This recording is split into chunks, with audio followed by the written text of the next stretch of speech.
Good morning students. बच्चों, पिछली video में अपन ने चर्चा की थी मिट्टी के वर्गीकरण के बारे में। उसके दो प्रकार अपन ने पढ़ लिए थे। आज अपन मिट्टी के तीसरे प्रकार के बारे में पढ़ेंगे, जिसका नाम है लाल और पीली मिट्टी। इसकी विशेषता और कहाँ कहाँ ये पाई जाती है इसके बारे में पढ़ेंगे। लाल मृदा या मिट्टी का विकास दक्कन के पठार के पूर्वी तथा दक्षिणी भाग में कम वर्षा वाले क्षेत्रों में हुआ है। यानी वहाँ पे ये मिट्टी ज़्यादा पाई जाती है जहाँ बरसात कम होती है। जहाँ रवेदार आग्नेय चट्टानें पाई जाती है। पश्चिमी घाट और गिरिपदी यानी कि पर्वतीय पद वाले क्षेत्रों में, पर्वतों के नीचे वाले क्षेत्रों में एक लंबी पट्टी में लाल दोमट मिट्टी पाई जाती है। पीली और लाल मृदा उड़ीसा तथा छत्तीसगढ़ के कुछ भागों में और मध्य गंगा के मैदानी क्षेत्रों में पाई जाती है।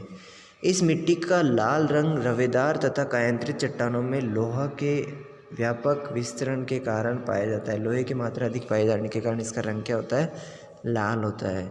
जल योजित होने के कारण यह पीली दिखाई देती है। जब इसमें पानी के संपर्क में ये मिट्टी आ जाती है तो इसका रंग पीला हो जाता है। महीन कणों वाली लाल और पीली मिट्टी सामान्यतः उर्वर होती है, यानी कि ज़्यादा उपजाऊ होती है ये। इसके विपरीत मोटे कण वाली उच्च भूमियों की मृदा भी अनुर्वर यानी कि अनुपजाऊ होती है। तो लाल मिट्टी जहाँ पे जो है निचले वाले क्षेत्रों में है वहाँ पे तो ये उपजाऊपन लिया होती है, जबकि उच्च भूमि क्षेत्र यानी अगर पर्वतीय क्षेत्रों में अगर ये है तो वहाँ पे अनुपजाऊपन इसमें पाया जाता है।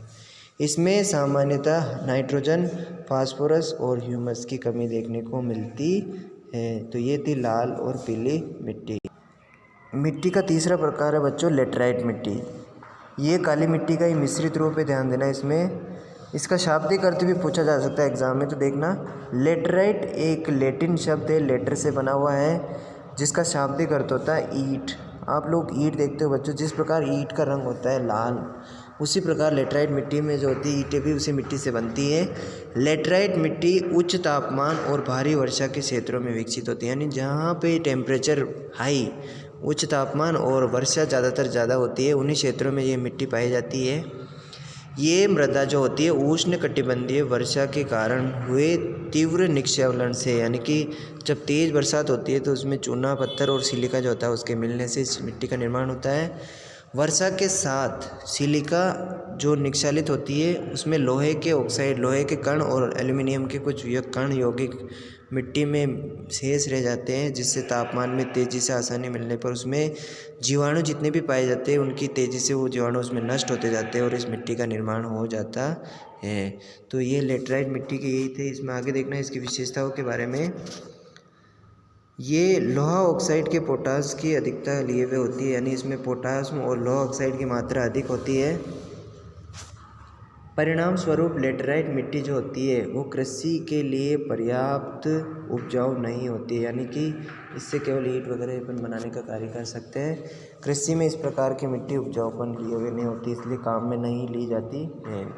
फसलों के लिए उपजाऊ, यानी इसको अगर फसल उगाने के लिए उपजाऊ के बनाना है अपने को, तो उसमें मिट्टी में अपने को खाद और उर्वरक की भारी मात्रा डालनी पड़ती है। यानी खाद और उर्वरक, रासायनिक उर्वरक होते हैं, उनको अगर इस लेटराइट मिट्टी में मिला करके अपन काम में ले तो खेती की जा सकती है। तमिलनाडु, आंध्र प्रदेश और केरल में काजू जैसे वृक्षों की फसलों की खेती के लिए लेटराइट मिट्टी अति उपयोगी है, यानी काजू की खेती के लिए ये जो है इस प्रकार की मिट्टी का प्रयोग सबसे सर्वाधिक होता है। मकान बनाने के लिए लेटराइट मिट्टी का प्रयोग ईंट बनाने के रूप में, जैसा कि मैंने आपको पहले ही बताया कि ईंट का निर्माण इसी प्रकार की मिट्टी से होता है। इन मृदाओं का विकास मुख्य रूप से प्रायद्वीपीय पठार के उच्च क्षेत्रों में होता है, जिसमें लेटराइट मिट्टी भारत में मुख्यतः कर्नाटक में, केरल में, तमिलनाडु में और मध्य प्रदेश, उड़ीसा और असम के पहाड़ी क्षेत्रों में आपको मिल जाएगी। तो ये थी हमारी लेटराइट मिट्टी। मिट्टी का अगला प्रकार है बच्चों शुष्क मृदा। शुष्क मृदा का रंग लाल से लेकर के किशमिशी रंग का हो सकता है। ये सामान्यतः संरचना में बलुई और प्रकृति से लवणीय होती है। कुछ क्षेत्रों की मृदाओं में नमक की मात्रा इतनी अधिक होती है कि इसमें पानी को वाष्पीकृत करके नमक प्राप्त भी किया जा सकता है, यानी शुष्क मिट्टी से ही नमक का निर्माण भी अपन कर सकते हैं। शुष्क जलवायु, उच्च तापमान और तीव्र गति से वाष्पीकरण के कारण इस मृदा में नमी पाई जाती है। नमी की कमी और ह्यूमस की कमी देखने को मिलती है।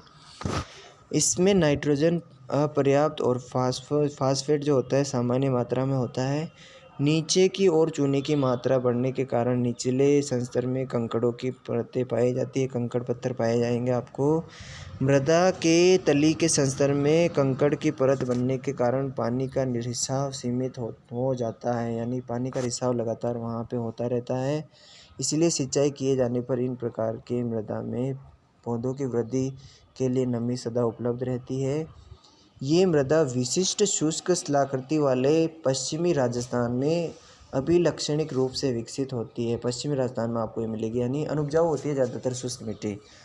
ये अनुपजाऊ है क्योंकि इसमें ह्यूमस और जैव पदार्थ की मात्रा कम पाई जाती है, यानी जो मिट्टी के उपजाऊपन को बनाए रखने वाले कण होते हैं उनकी कमी इसमें देखने को मिलती है। मिट्टी का अगला प्रकार है लवण मिट्टी।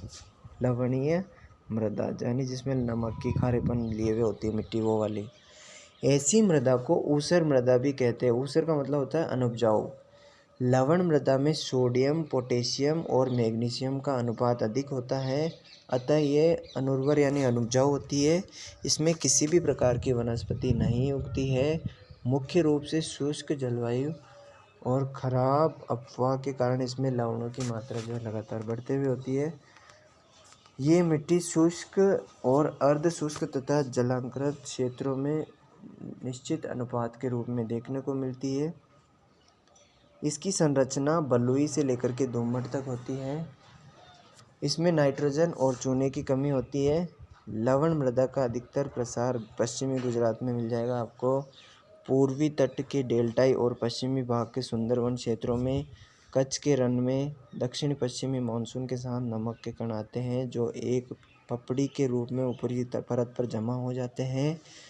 डेल्टा प्रदेश में समुद्र जल के भर जाने से लवण मृदा के विकास को बढ़ावा देता है।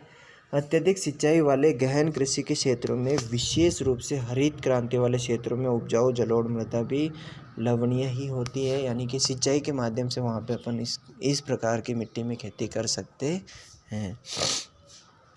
शुष्क जलवायु वाली दशाओं में अत्यधिक सिंचाई को बढ़ावा देती है। इसके लिए परिणाम स्वरूप नमक की ऊपर की ओर बढ़ता है और मृदा की सबसे ऊपरी परत पर नमक जमा हो जाता है। इस प्रकार के क्षेत्रों में, विशेष रूप से पंजाब में, हरियाणा में इस प्रकार की मिट्टी देखने को मिलती है। तो ये थी मिट्टी की जो अगला प्रकार हमारा जो लवणीय मिट्टी, जिसके बारे में अपन ने पढ़ा था। मिट्टी का अगला प्रकार है बच्चों पीटमय मृदा। ये मृदा भारी बरसात और उच्च आर्द्रता के से युक्त क्षेत्रों में पाई जाती है। जहाँ वनस्पति अच्छी तरह से हो उन क्षेत्रों में पाई जाती है।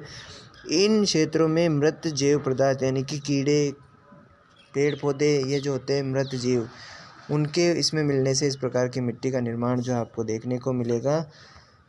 ये मृदा जो होती है, यानी कि पीटमय मृदा जो होती है, जो मृदा को ह्यूमस और पर्याप्त मात्रा में जैव तत्व प्रदान करते हैं। इन मृदाओं में जैव पदार्थों की मात्रा 40 से लेकर 50% तक होती है। ये मृदा सामान्यतः गाढ़े और काले रंग की होती है। अनेक स्थानों पर ये क्षारीय भी होती है। ये मृदा अधिकतर बिहार के उत्तरी भाग, उत्तरांचल के दक्षिणी भाग और पश्चिम बंगाल के तटीय उड़ीसा और तमिलनाडु में पाई जाती है। तो ये थी अगली मिट्टी का प्रकार। मिट्टी का आखिरी प्रकार है बच्चों वन मृदा। अपने नाम के अनुरूप ये मृदाएं पर्याप्त वर्षा वाले क्षेत्रों में, वनों में ही मिलती है। इन मृदाओं की निर्माण पर्वतीय पर्यावरण में होता है। इस पर्यावरण में परिवर्तन के अनुसार मृदाओं का गठन और संरचना बदलती रहती है। घाटियों में से दोमटी और पाशु नामक तथा ऊपरी ढालों में ये मोटे कणों वाली होती है। हिमालय के हिमाच्छादित क्षेत्र में, यानी जहाँ पे हिमालय पे बर्फ़ जमता है, वहाँ पे अम्लीय और कम ह्यूमस वाली होती है। ये निचली घाटियों में पाई जाने वाली मृदा उपजाऊपन लिए हुए होती है। ऊपर की गई चर्चाओं से स्पष्ट होता है कि मृदा का गठन, गुण और उनकी प्रकृति फसलों, पौधों और वनस्पति के अनुकरण तथा वृद्धि के लिए अति महत्वपूर्ण है। मृदा जीवित तंत्र होती है, किसी भी प्राणी की तरह विकसित, क्षय और निम्नीकृत होती है। यदि समय पर इसका सही उपचार नहीं किया जाए व इसमें सुधार नहीं किया जाए तो मृदा की उपजाऊपन की मात्रा लगातार घटती हुई रहती है। तो ये थी बच्चों मिट्टियों के प्रकार के बारे में अपन ने पढ़ा है। आगे का जो टॉपिक है वो अपन अगली वीडियो में करेंगे।